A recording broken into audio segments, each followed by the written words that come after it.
Selamat datang di channel YT Artikel 2. Dukung channel ini dengan cara like, komen, dan subscribe. Jangan lewati iklannya ya bosku, agar kami semakin semangat. Terima kasih. Episode 217, kisah seorang cleaning service yang ternyata anak orang kaya. Samuel hanya menghadiahkannya tas seharga 60 juta saja, tapi Rahman demi Luna telah membeli semua barang yang ada di toko ini, totalnya 9 miliar. Di hadapan Luna, dia benar-benar memalukan. Hermin merasa hancur berkeping-keping. Bagaimanapun berpikir juga tidak akan terbayang olehnya. Seorang cleaning service, seorang pramuniaga, Luna dan Rahman bagaimana bisa mempunyai begitu banyak tabungan. Dia tidak terima, ini merupakan kesempatan yang sudah lama ditunggunya untuk bisa pamer di hadapan Rina. Samuel melihat ke arah Rahman, kemudian menyipitkan matanya. Ini yang dikatakan Hermin seorang cleaning service. Dia melihat Hermin, tiba-tiba ingin tertawa. Semua yang terjadi hari ini, bisa dikatakan ulah Hermin sendiri. Dia tidak bodoh, dan sudah melihat dari awal hingga akhir, baik Luna maupun Rahman, tidak ada niat sedikit pun memamerkan apa-apa di hadapan Hermin. Kalau bukan karena Hermin yang menindas secara berlebihan, dia percaya Rahman tidak akan mungkin perhitungan dan mempermasalahkan dengannya. Dia menghela nafas, merasa takut dan segan kepada Rahman, malah dia merasakan sedikit kesedihan karena Hermin. Tapi melalui masalah ini, dia percaya hati Hermin yang suka membanding-bandingkan pasti akan mulai berkurang. Luna, kalian baru punya uang segitu sudah merasa sombong. Boleh berbuat sesuka hati kalian. Mia melihat kekecewaan dan kesedihan putrinya, hatinya tidak terima, langsung menyalahkan Luna. Tante, jika hari ini gantian kalian yang di hadapanku dan terus pamer, menjatuhkan kepercayaan diriku, apakah kamu tetap akan mempunyai pemikiran seperti ini? Apalagi, tolong kalian lihat dengan jelas, dari awal sampai akhir, kalian terus yang membuat perbandingan, apakah kami ada mengatakan sesuatu? Luna berkata dengan sedikit emosi. Tapi saudara sepupumu ini hanya bercanda saja, kenapa kamu menanggapinya dengan serius? Bahkan sampai membeli semua barang di toko ini, kenapa tidak sekalian semua pusat perbelanjaan kalian beli juga? Mia menuntut keadilan untuk Hermin. Tante, jika yang malu itu adalah aku, apakah kamu tetap akan berkata demikian? Luna berkata singkat, dia tidak ada niat membuat Hermin terlalu sedih, tapi ini semua ulah Hermin sendiri. Dia secara bertahap membuat Rahman marah, apakah Rahman tidak boleh melawan dan membalasnya?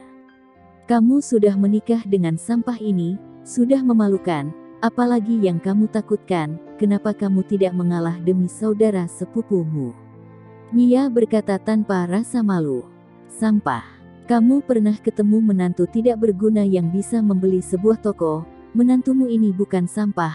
Apakah kamu juga ingin dia membantu putrimu membelikannya sebuah toko? Rina mendengar dan membalas dengan sindiran. Mita yang disindir oleh Rina wajahnya berubah pucat, lalu melihat ke Samuel. Saat ini, dia sangat berharap Samuel bisa membantu membalas kekalahan mereka. Tapi sayangnya Samuel malah memalingkan muka, sedikit pun tidak mau melihat Mia. Melihat sikap Samuel begitu, Mia merasa tidak senang, tapi dia tidak berani memukul dan melawannya. Mereka keluarga sekeluarga masih mengandalkan Samuel, andai kata Samuel tersinggung, langsung memutuskan hubungan dengan putrinya, maka kemana lagi mereka cari menantu yang kaya ini? Baiklah, adik kedua, karena kalian begitu hebat, jadi tidak perlu pulang ke rumah kami lagi, pergi tinggal di hotel saja. Mia berkata dengan marah. Tinggal di hotel? Kalian pikir kami mau kembali dan tinggal di rumah buruk kalian? Rina juga berkata dengan marah. Ayo, tidak usah ribut lagi. Selesai membereskan tas tersebut, Rahman menyadari bahwa keributan antara Rina dan Mia begitu sengit, dia mengerutkan kening, lalu berjalan keluar. Setelah Rahman pergi, Rina juga ikut pergi. Melihat Rahman dan yang lainnya pergi, Mia mengira mereka akan kembali lagi, dia menggandeng putrinya dan berkata, "Ayo, kita usir mereka, jangan biarkan mereka tinggal di rumah lagi." Hermin menganggukkan kepala, Rahman dan yang lainnya kan sangat kaya, tinggal dan nginap di hotel saja. Saat hampir sampai di rumah keluarga, Luna menelpon Lisa, ingin dia membawa Agnes keluar, dan di luar menunggu kepulangan mereka. Mia bertiga mengikuti Rahman dan yang lainnya, melihat Rahman naik mobil Steinway, dan Luna naik mobil Audi A6, mereka bertiga merasa malu dan sakit hati. Alasan mereka memastikan kalau Rina dan yang lainnya tidak punya uang, karena mereka tidak melihat Rina dan yang lainnya membawa mobil sendiri, pikirnya mereka naik bus. Andai saja dia tahu kalau Rahman dan Luna masing-masing membawa mobil sendiri, mana berani di hadapan mereka memamerkan kekayaan. "Samuel, apa merek mobil mereka?" Mia berkata dengan tidak rela. Dia tidak mengerti tentang mobil, tapi dia tahu jelas tidak peduli mobil Rahman atau mobil Luna, semuanya baru beli dan kelihatan sangat mewah. Mobil Luna merek Audi A6, harganya sekitar 1 miliar. Mobil Rahman merek Steinway 760 Li edisi terbatas, harganya sekitar 6 miliaran, 3 bulan sekali baru ada produk, ada uang belum tentu dapat beli, harus order terlebih dahulu. Samuel berkata dengan muka cemberut, melalui mobil ini, bisa dilihat dengan jelas kalau Rahman di kota Yuzoda pandai bergaul, sama sekali bukan tandingannya. "Jadi mobil kamu harganya berapa?" tanya Mia. Samuel mendengar pertanyaan ini, seketika wajahnya menjadi tidak enak dilihat. Harga mobilnya hanya sekitar 600 jutaan saja, tidak sebanding dengan mobil Audi A6-nya Luna. Tanpa diduga Mia menanyakan harga mobilnya berapa, ini bukankah membuatnya malu? "Bu, tidak usah peduli mobil Samuel merek apa, untuk apa bertanya seperti ini?" Hermin tentu saja tahu merek mobil Samuel, tidak sebanding dengan mobil Luna, ibunya bertanya demikian, ini sama saja sengaja membuat Samuel malu. Mia juga bereaksi, tapi semakin bereaksi, dia justru merasa frustasi. Waktu itu Rina menikah di kota Yuzoda. Kedudukannya di rumah harus lebih tinggi. Tapi saat ini menantunya Rina lebih luar biasa, dan menantunya hampir menandinginya. Saudara seperti ini, mati pun tidak usah dikenal.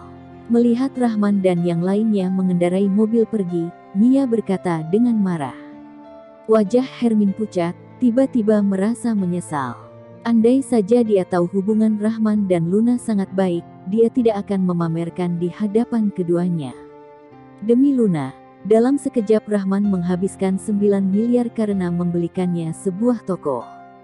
Dan mobil mewah yang dikendarainya cuma ada beberapa saja di kota Citra. Kedudukan ini lebih tinggi beberapa kali lipat dibandingkan dengan pacarnya Samuel. Dia sebelumnya mengatakan bahwa pacarnya Samuel sebulan bisa menghasilkan 2 miliaran lebih, ternyata hanya gertakan saja.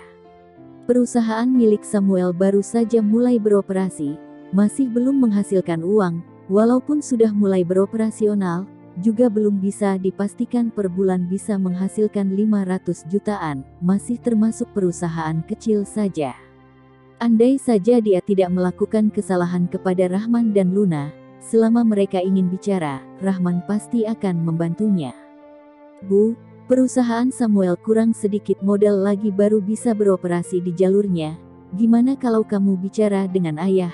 Suruh dia membujuk Rahman, agar dia mau meminjamkan uang beberapa miliar kepada kami. Hermin tiba-tiba berkata. Bersambung.